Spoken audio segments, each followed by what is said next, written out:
মানুষ তার জীবনে শিক্ষা এবং প্রেম এই দুই লাভ করে তার মাতা, পিতা এবং গুরুর কাছ থেকে। কিন্তু মানুষ সবথেকে বেশি ভালোবাসে নিজের মাতাকে, কারণ মাতা খুব নির্মল চিত্তে ভালোবাসে, শান্ত মনে আমাদের অন্তরে শক্তির সঞ্চার করে থাকেন, আমাদের উৎসাহ দেন, বলশালী করে তোলেন।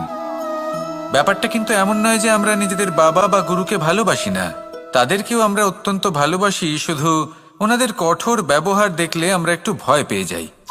এবার ওনাদের এই কঠোর ব্যবহার আমাদের ভালো না লাগলেও অত্যন্ত আবশ্যক, কারণ মাতার থেকে আমরা যে শক্তি লাভ করি তা যেন নিয়ন্ত্রণ হারিয়ে বিধ্বংসী না হয়ে ওঠে, আমরা যেন কোনো কুপথে না চলে যাই, আমরা কখনো যেন দোষ না করে ফেলি। শুধু সেই জন্য পিতা এবং গুরু একটু কঠোর হয়ে ওঠেন।